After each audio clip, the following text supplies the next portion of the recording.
There we go. 2 tuna steaks around 92 grams each, unfrozen, taken out of the package, or at least taken out to thaw. But what I'm gonna be doing here is that I'm gonna leave these in the fridge, maybe submerge it into cold water, because as I pointed out during one of my episodes when I was doing tuna steak, that's how you make sure it's unfrozen properly, as opposed to rush it through cold, warm water. But that'll come a little bit later on. And I'm just gonna use this opportunity to say, welcome to another edition of the Wanayuki Cheese Cafe. As I'm recording this, we have reached the very first weekend of July 2025. So that means that we're already in the second half of the year. It's kind of crazy how January through June has flown by so quickly. It's like so busy having fun, doing our work, and then next thing you know, we're already 6 months into 2025. That's crazy. And I'm realizing that when this episode is dropping, most of the episodes in July are going to be grilling episodes. And I feel like that this is the longest stretch of grilling episodes I've done in quite some time.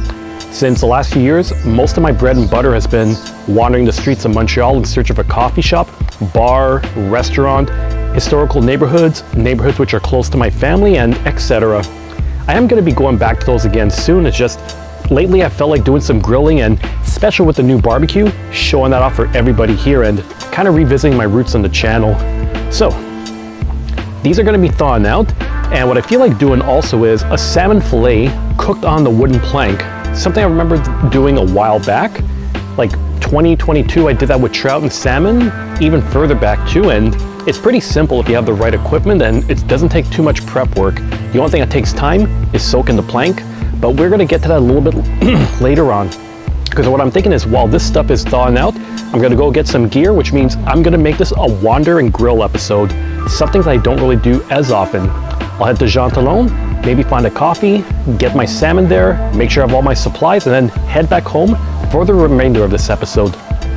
But before we continue with that, here's my suggestion for you. Click that subscribe button below and put your notification bell on, because that way, if there's a new video ready to view, you're gonna get a pop-up on your phone. And while you're at it, give me a like. The more likes I get on this channel, the more the videos are promoted all across YouTube through the algorithm with the likes and the comments. So it actually helps me out a lot more than you realize. We're at 341 subscribers as I'm recording this. Let's keep up that momentum, and let's get going on this wander, because I am kind of feeling it in a Stevie Wonder mood. Love some of his stuff.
She keeps the upper hand, 'cause she can please her man.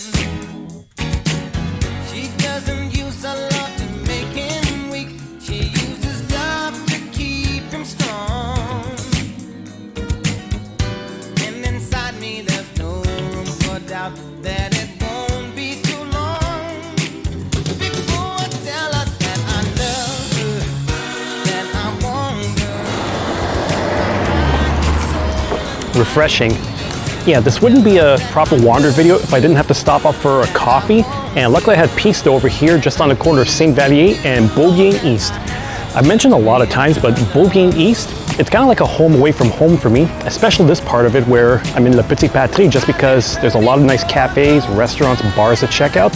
I know I've covered this countless times over the last 3 years, but I know it's going to be, I'm probably going to be making a couple of return visits around this time, because there's always something new to show off and probably some new history to explore, in addition to checking out some new areas of Montreal.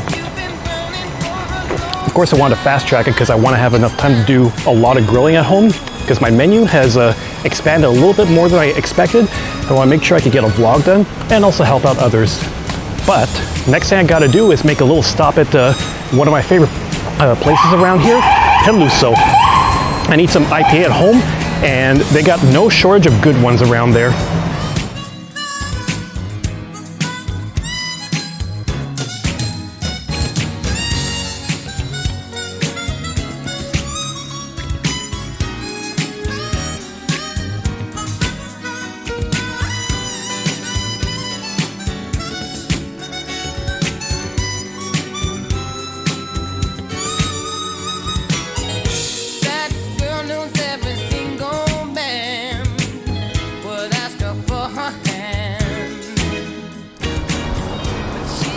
All right, got my beers, so I'm all set to go for my IPs over when I'm grilling. So the only thing that's left to do is to head to the Jean Talon Market and find my fish, check for a plank, and I am going to need to look for a soaking vessel because the one that I had last year, it kind of cracked over the winter time because I wasn't taking much care of it, but luckily that only cost me a couple of bucks to get it replaced, so that's all that's going to be remaining, and then once I'm done, we'll be able to head on home. Refreshing coffee.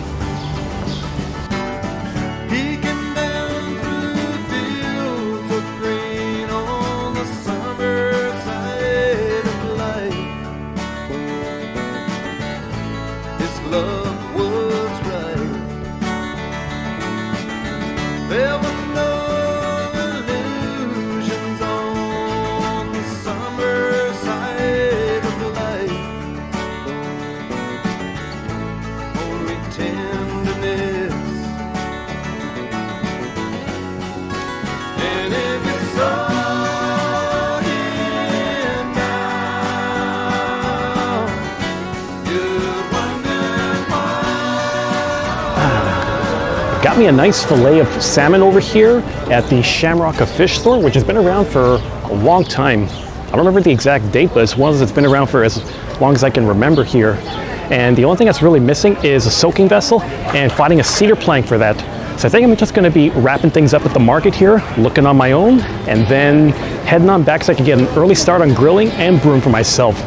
It's Sunday and I feel like I want to be back home quickly, and you know, grilling in the backyard is my best way of finishing off a nice weekend. See the curtains hanging in the window in the evening on a Friday night. Little light is shining through the window, lets me know everything's alright.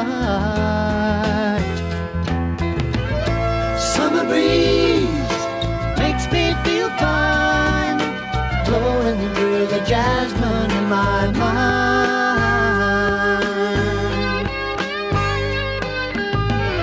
Summer breeze makes me feel fine. Well, here I am home at last, but talk about quite the change that we have right now. It went from really clear sunny skies to quite a bit of overcast as they were kind of predicting, and apparently a chance of thunder showers later on. Truth is, I'm gonna wait to see if it's actually gonna happen because you never know with weather predictions. It could say rain, but it only lasts 15 minutes, or, well, I'm not even gonna think of all the other scenarios. So I just replaced my bin that I use for soaking these cedar planks.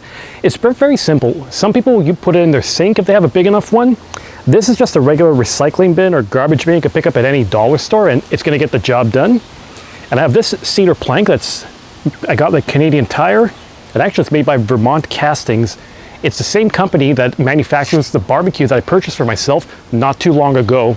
So I guess it is a little bit like having a good pairing here. So what I'm gonna be doing is, well, I guess first thing I should do is get this out, take it out of the packaging and just lay it inside of the bin. It's just like so. And I'll take care of the cleanup afterwards. But what I'll be doing is I'm just gonna be filling this up to let it sit and soak for minimum 1 hour.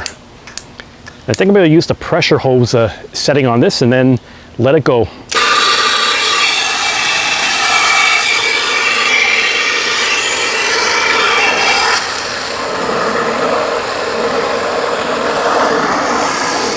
This is probably going to take some time, so a musical montage is probably needed for this.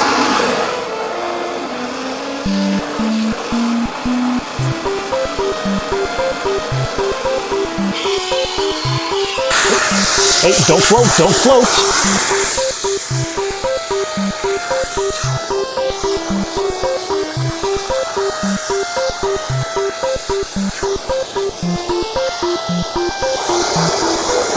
All right, I guess this is as good as it's gonna get for myself, for my purposes. So one little drawback that I have is that wood is buoyant. So that means that, well, I forget my science class from when I was in high school, but the way that the mass works is it might float to the top because of the way it is of water. So my idea is that if you need to do this again, have something to hold it in place, like maybe a clip or some kind of a weight to hold it down. Of course, if you're doing this in your sink, then it's a moot point. Worst case for me is I'll keep it tight, and I might have to rotate it every couple of minutes while I'm off camera, but at least as long as this is soaked for minimum 1 hour, you're fine. Some people would say you gotta do it for longer than that, but I actually don't have the time to do all that. Oh, something magical just appeared. Let's go take a look. Oh, lo and behold, I got me a little tapas over here, just a bowl of olives, something I really got hooked on when I was visiting Spain back in 2018. But the other thing is gonna be my drinking vessel and the brew. Something here that's called Ghost Farm IPA, which I've never seen before, so it's gonna be a first time for me. But in terms of the brewery here, it's from the Will's microbrewery that's located in Mile X. Mile X in Montreal is a very weird area, for lack of a better term, because you're gonna have maybe up north, Park X, to the right, Rosemont La Petite Patrie, and at the bottom is Mile End, and then somewhere in the middle within there is Mile X. There isn't too much I know about that area because I'm still learning about all these smaller neighborhoods, but the Will's Brewery is one of those spots. So, it'll be a little way to give this a taste test until I get to the brewery. I feel like eventually over the summer when I'm on vacation that I should give it a shot. The one thing I can tell you about these IPAs is that for this brewery, they never tell you what style it is, like if it's a West Coast, if it's a regular double dry hop, or if it's gonna be a New England. But I could kind of tell because the look here kind of looks like orange juice, a classic, and a type of hops that they use is Mosaic, Citra, and Simcoe. Those are typically the hops they're going to be using for the New England style, so I know that I'm going to be liking this.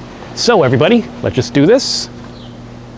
Cheers, happy weekend, happy whatever you want to celebrate when this episode drops, and here's hoping that there's no problem with the weather coming up. Ah, delicious. It's definitely New England. I'm digging it.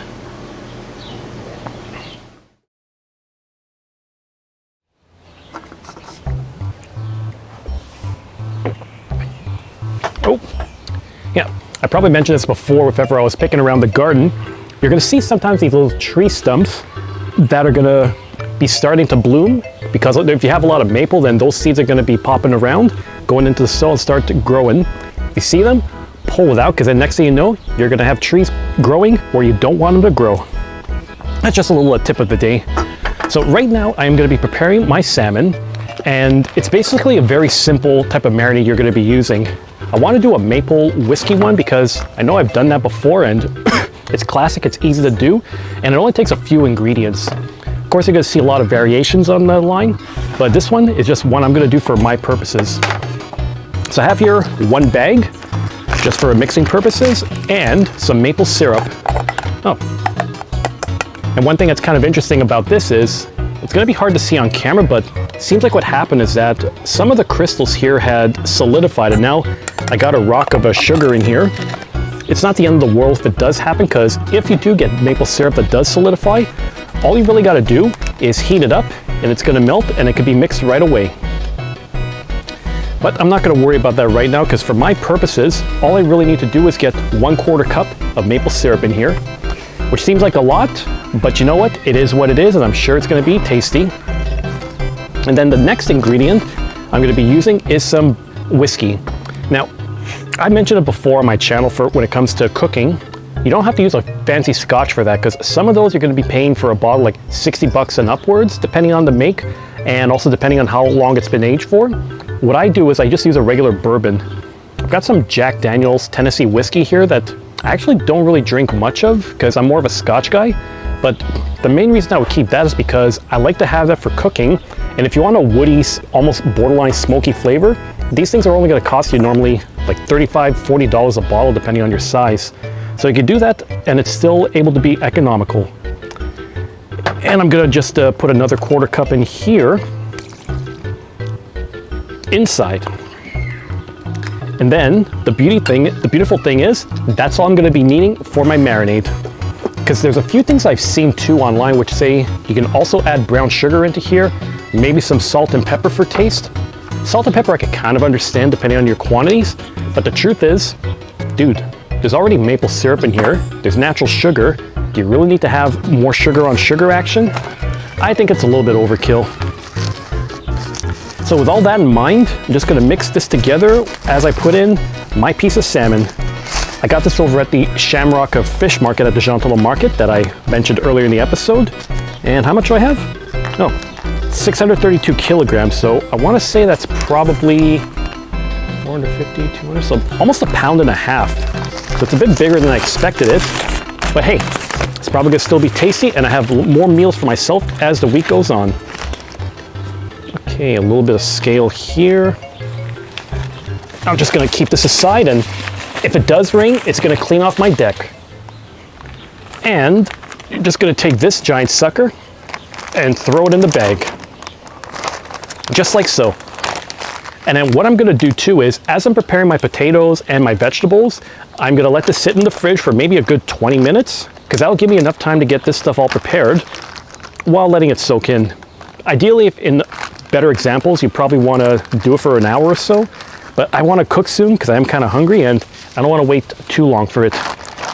Okay, I got that done. Have a little bit of the juice. Delicious. All right, seem to be playing a game against the clock and playing against Mother Nature. So let's get started on some grilling activities.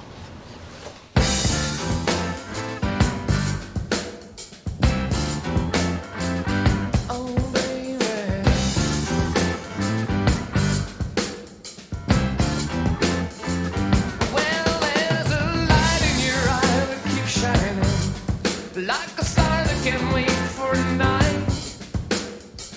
I hate to think I've been blinded, baby. What can I see tonight? And the warmth of your smile starts burning, and the thrill of your touch gives me fright. And I'm shaking so much with the earth. Why don't you show up and make it alright?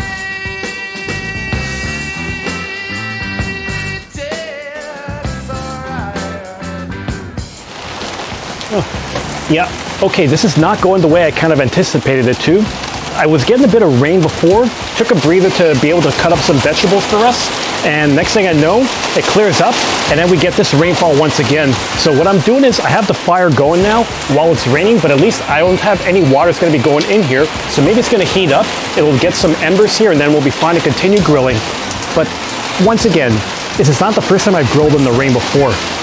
One of the earliest episodes of the Wanayuki Cheese Cafe, I was doing burgers, and I was doing the same thing, grilling. There was a thunderstorm happening, and then it cleared up as I was recording. And even 2 years ago, there were 2 instances where I was starting to do some grills, and then swerved in August, and then 2 rainfalls happened at the same time. So life works in pretty unexpected ways. So, still got an IP that I'm slowly working on, my olive tapas, and we'll see where we go from here. So here's the thing I'm gonna be doing too. In addition to the salmon fillet that I'm doing, I got my vegetable platter, red pepper, Brussels sprouts and broccoli, which is pretty typical for someone like me, baked potatoes, and I'm also gonna be doing a bavette steak for my sister because she hasn't had that in a while. She likes the way I make it, and I'm gonna try to take advantage for that. I'm just hoping that we're all able to enjoy while we can. Okay, we seem to be going okay now. It's calm.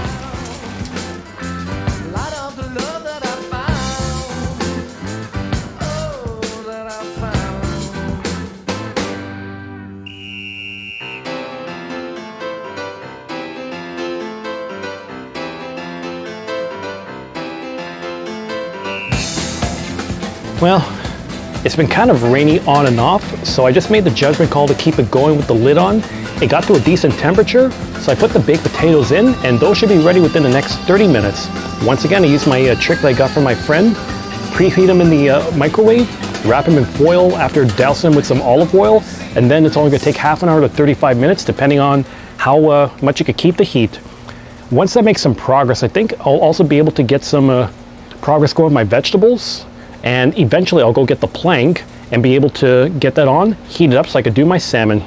But one thing is also for sure too, I am out of my beer.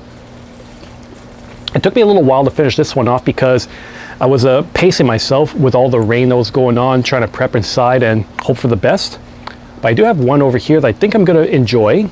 It's something that's called the Momo IPA, which has this giant gaping mouth on the front, and I don't know what the connection is, but it's from Ma Brasserie. They're located on Hold, just somewhere in between Delorme and Iberville, and I've been there probably only 3 times in my life. I've had some of their stuff at home before, but there was 3 times that happened. One for an old colleague's birthday, like a colleague from HMV. I went there after a Christmas party in my office where, yeah, I'm not even gonna get into that. Then I did cover that on my Saint Jean vlog back in 2022. And I did a little short earlier in the year where I thought, I haven't been here in almost 3 years, so maybe I should revisit it again. And it's crazy because I like their stuff, and it looks like the food menu is pretty nice. So perhaps, considering I've visited some of these places countless times, I should go back to Ma Brasserie to see what they're like.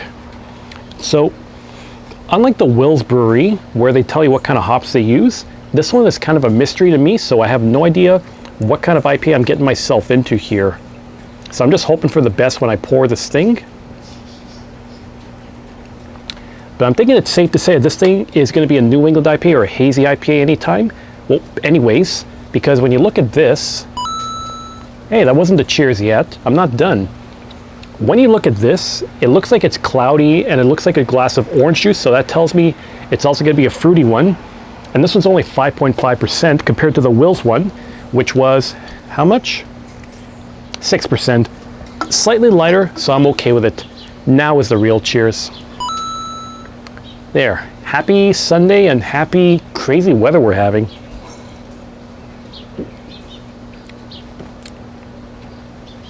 I like it. It tastes fruity, it doesn't taste too hoppy, so it feels like it's an IPA that you can drink if you're not a fan of IPA in general. Because it seems like that's an acquired taste for everybody, but it makes sense considering that it's one of those beers that uses more hops than your average beer. Anyways, I guess I could take a quick look at this, but then what I could be doing very soon is checking the status of that plank.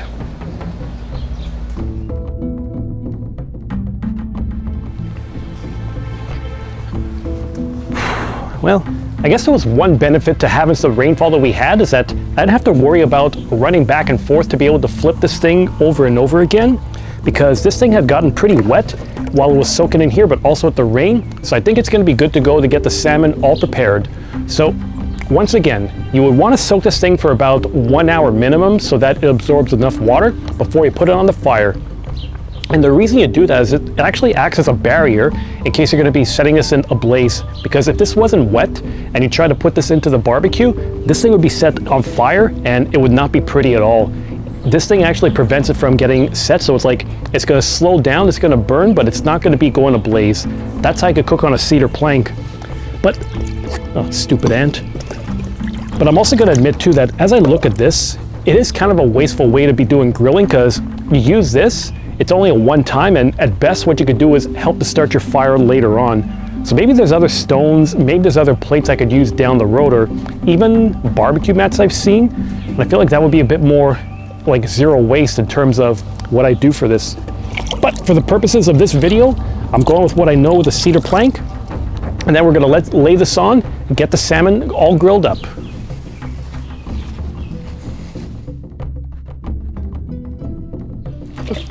Got my beer over here. I gotta get this over here. So I have my salmon all put together and a glove for myself so I don't dirty my hands. So what I'm gonna be doing is I'm taking this soaked up plank, and I guess I could show this for a branding exposure or for a product placement of Vermont Castings. I think it's the first time I've seen this like cedar planks with the branding on it. But again, I'm not doing this for the publicity and for the money. I'm just doing it because I enjoy it. Now, if someone wants to send me money for what I do, then I'd be all for it.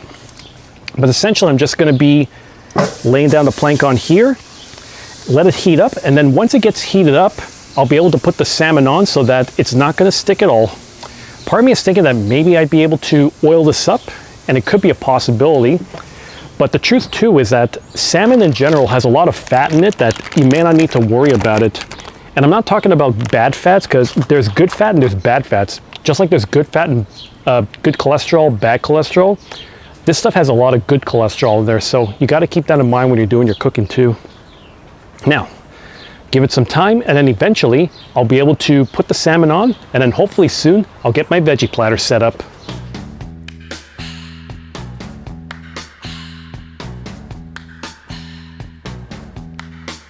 It's the time of the season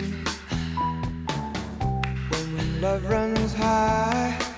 In this time, give it to me easy, and let me try with pleasured hands to take you in the sun to promised lands, to show you everyone. It's the time of the season for loving.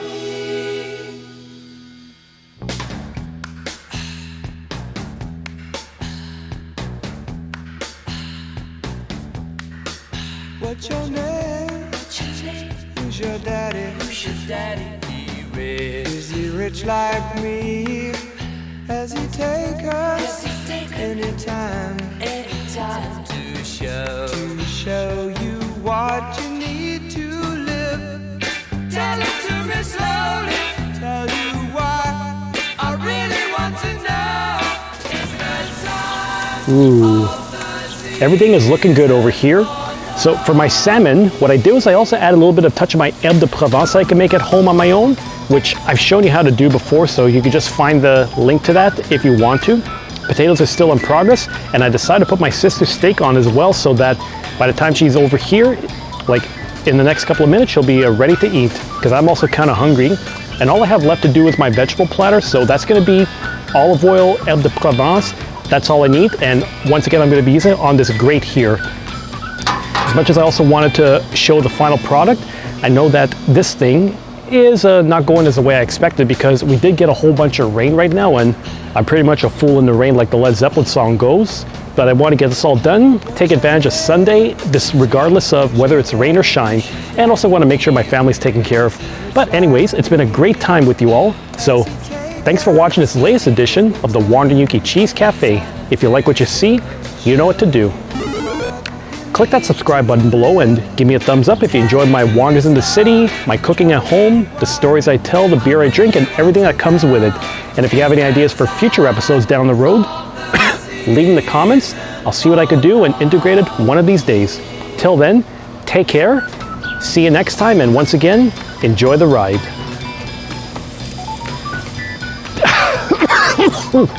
Campfire, such a beautiful smell.